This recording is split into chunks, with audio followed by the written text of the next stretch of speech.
किशन सोनपुर गांव में एक छोटा सा ढाबा चलाता था। इस काम में उसकी पत्नी कमला भी पूरा साथ देती थी। कमला और किशन दोनों मिलकर सुबह से शाम तक अपने ढाबे पर काम करते और जो पैसे बचते उनसे अगले दिन का सामान खरीदते और बाकी से घर का गुजारा करते। ऐसे ही दिन बीत रहे थे। गर्मियां आने वाली थी। गांव के पास जो और दूसरे बड़े ढाबे और होटल थे, उन सब ने अपने ढाबे और होटल में बढ़िया एयर कंडीशनर लगवा दिए थे ताकि गर्मियों में भी ग्राहकों की भीड़ लगी रहे। इस कारण अब किशन के ढाबे पर ग्राहकों ने आना बंद कर दिया। अब ज्यादातर ग्राहक दूसरे ढाबों में ही जाकर खाना खाने लगे। इस कारण किशन की आमदनी बिल्कुल ना के बराबर हो गई। कमला, अब तो ढाबे पर ग्राहकों की भीड़ लगनी बंद हो गई है। एक भी ग्राहक रोटी खाने के लिए नहीं आता। सबको इसी ढाबों में खाने की आदत हो गई है। और वैसे भी गर्मी के मौसम में कौन भला हमारे इस छोटे से पुराने ढाबे पर खाना खाएगा। सबको एसी की ठंडी हवा में खाना खाना अच्छा लगता है, पर हमारे पास तो इतने पैसे भी नहीं है कि हम बड़ा और महंगा एसी लगवा सके। कैसे गुजारा चलेगा कमला, कुछ समझ नहीं आ रहा है। इसी बात को लेकर तो मुझे भी चिंता हो रही है। ग्राहक नहीं आते तो खाना भी रोजाना का खराब हो रहा है। हमारा तो बहुत नुकसान हो जाएगा। अब तो थोड़े से ही पैसे बचे हैं जिनसे सिर्फ एक दाल और रोटी बना सकते हैं। उसके अलावा हम कुछ नहीं बना सकते। किशन भाई, गर्मी में यहाँ बैठकर खाना बहुत मुश्किल है। आज तो मैं गलती से बैठ गया, नहीं तो अब तो मैं एसी वाले ठंडे ढाबे में ही खाना खाऊंगा। वहाँ थोड़े पैसे ज्यादा होते हैं पर आराम से खाना तो खा लेते हैं। लो, कितने पैसे हो गए? 50 रुपए। ये लो, और इस ढाबे का कुछ करो और साथ में एसी ढाबा करो इसे, नहीं तो कोई खाना खाने नहीं आएगा।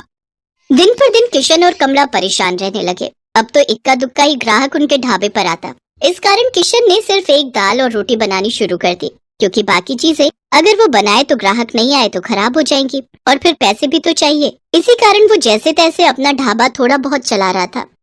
कमला, आज बस 250 रुपए की कमाई हुई है। अब तो कोई रास्ता ही नजर नहीं आ रहा है। मुझे लगता है हमें अपना ढाबा बंद करना होगा। किशन के ढाबे के सामने एक बहुत बड़ा ढाबा था। वहाँ ग्राहकों की भीड़ लगी रहती थी, क्योंकि इस साल ही वहाँ के मालिक रघु ने बहुत ही बढ़िया मरम्मत करवा कर ढाबे में एसी लगवा दिया था। क्या बात है किशन, आज भी तेरे ढाबे पर कोई नहीं आया? एक काम कर, ढाबे पर ताला लगा दे।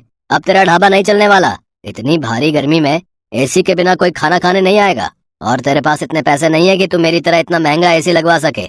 और मैंने एक नहीं दो एसी लगवाए हैं, तब जाकर अच्छी कमाई हुई है।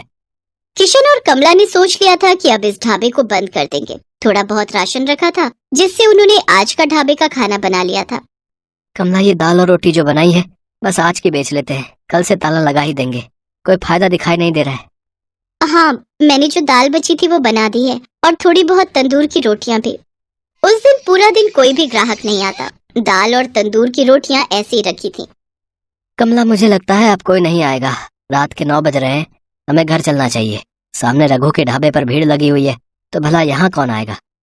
तभी किशन देखता है सामने रघु के ढाबे पर एक बहुत ही जरूरतमंद आदमी अपनी गर्भवती पत्नी के साथ कुछ मदद मांग रहा है। भैया, मेरी मदद करो। मेरी पत्नी की तबीयत बहुत खराब है। हम पर कुछ गुंडों ने हमला कर दिया। हमारी गाड़ी, मोबाइल, पर्स, कैश, जेवर सब लूट कर ले गए। हम शहर जा रहे थे, हमें नहीं पता कि इस रास्ते पर बदमाश हमें लूट लेंगे। ओ भाई, ये कोई खैराती धर्मशाला नहीं है जो तुम्हें मुफ्त में यहाँ रोक लूं। चलो जाओ यहाँ से। पता नहीं कहाँ कहाँ से आ जाते हैं, मुझे क्या पता। कोई चोर उचक्के लुटेरे हो तुम। आजकल किसी का कोई भरोसा नहीं है। ओए छोटू, इन्हें बाहर भेज और ढाबे का शटर गिरा दे। मैं घर जा रहा हूँ। ऐसा ना कहो, मेरी पत्नी की तबीयत सचमुच बहुत खराब है। बस कुछ देर आराम करके हम चले जाएंगे। अरे अरे, सुनो तो भैया, भैया सुनो तो। सुनो जी, अब खड़ा नहीं हुआ जा रहा। मुझे बहुत प्यास लगी है, थोड़ा सा कहीं से पानी ले लो।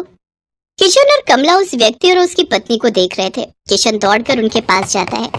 भैया जी, आप चिंता मत करो, आप मेरे साथ मेरे ढाबे पर चलो। आइए बहन जी, आप मेरे साथ आइए। किशन और कमला उस व्यक्ति को और उसकी पत्नी को अपने ढाबे पर ले जाते हैं। साहब, ये दाल और रोटी आप खा लो, यहाँ कोई चिंता वाली बात नहीं है। पता नहीं, हम तो पहली बार इस रास्ते से गुजर रहे थे। जंगल का रास्ता था और पता ही नहीं चला कि कब इन बदमाशों ने हमारी गाड़ी को रोक लिया। किसी तरह से उनसे रहम की भीख मांगकर मैं अपनी पत्नी को सुरक्षित बचा कर लाया। मुझे धन दौलत की कोई कमी नहीं है। बस मैं तो कुछ देर आराम करने के लिए वहाँ सामने के ढाबे से मदद मांग रहा था, पर उन्होंने तो मेरी बात पूरी सुने बिना ही मुझे मना कर दिया। मैं अगर आज कुछ देर वहाँ रुकता तो अगले दिन अपने नौकर के हाथ पैसे भिजवा देता। तुम बहुत भले हो, तुमने भी तो बिना जाने पहचाने आज हमारी मदद कर दी। अच्छा, तो तुम ये ढाबा चलाते हो? साहब, चलाता तो हूँ, पर आज मेरा इस ढाबे पर आखिरी दिन था। मैं इस ढाबे को बंद कर रहा था। शायद आपकी किस्मत में आज मेरे ढाबे की रोटी खाना लिखा था। किशन अपना सारा दुख उस व्यक्ति को बताता है। चिंता मत करो भाई, अब तुम्हें इस ढाबे को बंद नहीं करना पड़ेगा। मेरा नाम वीरेंद्र सिंह है, मैं शहर का जाना माना व्यापारी हूँ मेरे पास भगवान का दिया सब कुछ है, बस एक औलाद की कमी थी, वो भी भगवान ने हमारी झोली में खुशियां देकर पूरी कर दी। आज मेरी पत्नी की तुमने बहुत मदद की है, अब उसकी तबीयत में भी सुधार है और हम पति पत्नी सुरक्षित घर पहुंच जाएंगे। इससे बड़ी और क्या बात होगी। सुषमा, अब तुम्हें कैसा लग रहा है? मैं बिल्कुल ठीक हूँ जी। कमला ने मेरी बहुत देखभाल की है, अब मुझे बिल्कुल ठीक लग रहा है। अब मैं सफर कर सकती हूँ। किशन, तुम चिंता मत करो, मैं कुछ दिनों में तुम्हारे पास आता हूँ। तुम्हारे इस ढाबे को एसी ढाबा बनाने की जिम्मेदारी मेरी है। किशन और कमला की खुशी का ठिकाना नहीं था। उन्होंने किसी मजबूर की सहायता की तो भगवान ने उनकी सहायता की। कुछ दिनों बाद जब वीरेंद्र सिंह लौटता है तो उसके हाथ में एक मिठाई का डिब्बा था। उसकी पत्नी के बेटा हुआ था। बेटा होने की खुशी जानकर कमला और किशन भी बहुत खुश होते हैं।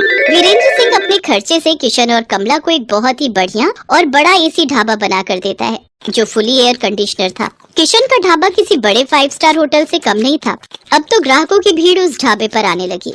ढाबा देखने में बहुत सुंदर था। किशन ने गांव के और भी मजबूर लोगों को अपने ढाबे में नौकरी दी। किशन का ढाबा दिन के साथ साथ रात में भी खुला रहता था, ताकि हाईवे से आने जाने वाले लोगों को किसी भी बात की परेशानी ना हो। गरीबों के लिए उस ढाबे पर मुफ्त खाना था।